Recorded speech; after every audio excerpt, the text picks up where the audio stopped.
Hello बच्चों। तो इस सवाल में बोला है two adiabatic vessels each containing the same mass m of water but at different temperatures are connected by a rod of length L, cross sectional area A and thermal conductivity K. The ends of the rod are inserted into the vessels while the rest of the rod is insulated so that there is negligible loss of heat into the atmosphere. The specific heat capacity of water is S while that of the rod is negligible. मतलब rod जो है वो अपने अंदर कोई heat energy को नहीं store कर पा रहा है। The temperature difference between the two vessels reduces to 1/e of its original value after a time delta t. The thermal conductivity of the rod may be expressed by, तो हमें rod की thermal conductivity को बताना है। तो actually यहाँ पे scenario ऐसा है कि अपने पास सपोज दो वेसल्स हैं जिनको एक रॉड के थ्रू ऐसे कनेक्ट किया गया है। दोनों में सेम अमाउंट ऑफ वाटर है, m मास वाटर है, एस की स्पेसिफिक हीट है। ठीक है, तो इसके अंदर सपोज ऐसे वाटर अपन ने दिखा दिया। अब सपोज इनिशियली ये T1 टेम्परेचर पे था और ये T2 टेम्परेचर पे था, जहाँ पे मैं बोल रहा हूँ T1 is greater than T2। तो अपन को पता है जो हीट है वो लेफ्ट वाली रॉड से राइट वाली रॉड में फ्लो करेगी।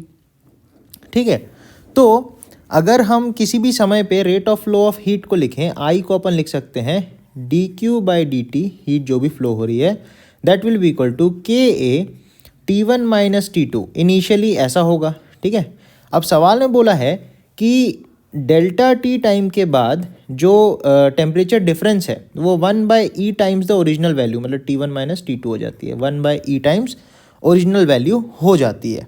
ठीक है, तो अगर मैं बोलूँ कि सपोज जो पहला वाला वेसल है, वेसल नंबर 1 और वेसल नंबर 2, तो वेसल 1 की अगर मैं बात करूँ तो वेसल 1 में इनिशियल टेम्परेचर T1 था। ये सपोज T1 से कुछ T1 डैश हो गया फाइनल टेम्परेचर। ठीक है, मास सेम था, स्पेसिफिक हीट भी सेम थी, बस इसकी टेम्परेचर कम हो गई समय के साथ, डेल्टा टी टाइम के बाद T1 डैश हो गई। ठीक है, तो अपन एक चीज़ सोच सकते हैं, इसमें से कितनी एनर्जी निकली होगी उसको अगर अपन लिखें तो we can write delta Q amount of heat energy अगर इसमें से गई होगी तो हम लिख सकते हैं MS final temperature minus initial temperature, इतना उसका हीट का लॉस हुआ होगा। ठीक है, तो डेल्टा क्यू को अपन क्या लिख सकते हैं, डेल्टा क्यू को अपन लिख सकते हैं जो रॉड से होते हुए गया होगा इन डेल्टा टी टाइम। तो KA T1 minus T2 upon L into delta T time upon कर दिया। मतलब यहाँ बेसिकली हमने थर्मल करंट इंटू जितनी टाइम के लिए वो करंट फ्लो करी उससे मल्टीप्लाई कर दिया। तो इधर से हमको कुछ ऐसा एक एक्सप्रेशन मिलता है। ठीक है, इसको अभी पकड़ के बैठते हैं अपन, देन इसको इक्वेशन नंबर 1 बोल देते हैं। अब इसके बाद क्या करते हैं, rice in temperature of second vessel. अब आप देखोगे कि जो सेकेंड वेसल था उसमें हीट एनर्जी क्या हो रही थी, हीट एनर्जी आ रही थी यहाँ से। ठीक है, करंट के फॉर्म में। ठीक है, तो सपोज इसका टेम्परेचर T2 था और T2 से T2 डैश फाइनली हो गया डेल्टा टी टाइम के बाद। ठीक है, तो इसका टेम्परेचर तो बड़ा होगा, राइट।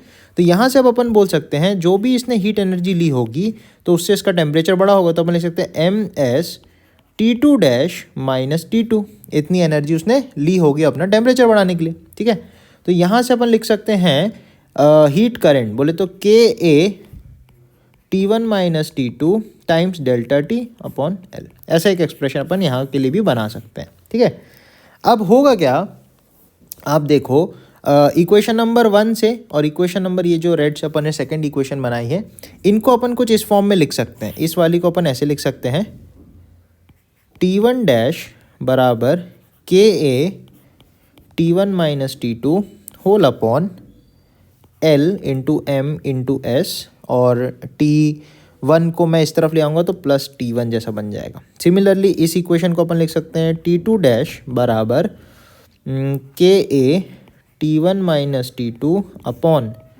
MS इंटू L, और ये हो जाएगा प्लस में T2। ठीक है, अब अगर मैं ये जो इक्वेशंस अल्टीमेटली हमारे पास बनी, ठीक है, इन दोनों इक्वेशन को सब्ट्रैक्ट करो एक दूसरे से तो अपन को मिलेगा T1 dash minus T2 dash will be equal to 2 times KA T1 minus T2 upon MSL plus T1 minus T2। ठीक है, अब अगर आप इस T1 माइनस T2 को लेफ्ट साइड पे ले जाओ तो आपको दिखेगा T1 dash minus T2 dash minus T1 minus T2। ये इनिशियल टेम्परेचर का डिफरेंस है, ये फाइनल टेम्परेचर का डिफरेंस है। This is 2 times KA T1 minus T2 whole upon MSL। अच्छा, अपन ने दोनों इक्वेशंस को सब्ट्रैक्ट करेंगे तो एक्चुअली में ना यहाँ पे हमको एक नेगेटिव साइन मिलेगा, यहाँ पे एक माइनस आ जाएगा। ठीक है, तो अब यहाँ से अपन देख सकते हैं कि ये जो टर्म बनी ये एक्चुअली अपनी डेल्टा टी है, राइट, टेम्परेचर का डिफरेंस का भी डिफरेंस, ठीक है, इनिशियल और फाइनल के बीच। तो अगर ये टेम्परेचर का डिफरेंस कुछ डेल्टा टी के बाद हो गया है तो अपन लिख सकते हैं -2 Ka T1 - T2 upon MSL। अच्छा, अगर अपन सोचते हैं कि delta T by delta T equal to -2 Ka T1 - T2 whole upon MSL, ऐसा लिखते हैं। अब यहाँ पे अगर सोचो कि डेल्टा टी जो है टेंडिंग टू ज़ीरो हो, बहुत छोटा सा टाइम इंटरवल हो, तो हम इसको dt बाय dt लिख सकते हैं -2 Ka, इसको अपन लिख सकते हैं T1 - T2 अपॉन MSL, ठीक है। अब dt, ये छोटे dt को राइट साइड ले जाओ और इस पूरे टर्म को नीचे ले आओ, तो हो जाएगा dt अपॉन T1 - T2 बराबर -2 Ka अपॉन MSL इंटू dt। अब आप क्या करो, इसको इंटीग्रेशन करो। शुरू में टेम्परेचर डिफरेंस था T1 - T2, बाद में 1/E टाइम्स T1 - T2 हो गया, 0 से डेल्टा टी टाइम के लिए, ठीक है।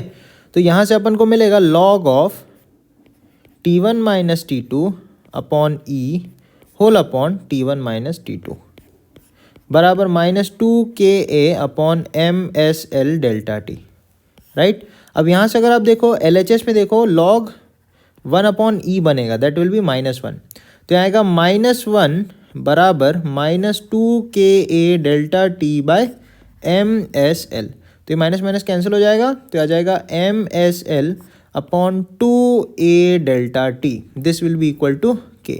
तो अपनी जो थर्मल कंडक्टिविटी है तो उसको अपन इस तरीके से एक्सप्रेस कर सकते हैं, MSL upon 2A delta T. तो इस क्वेश्चन का अगर अपन करेक्ट आंसर देखेंगे तो correct answer will be MSL upon 2A delta T. तो इसका डी ऑप्शन जो है वो करेक्ट आंसर हो जाएगा।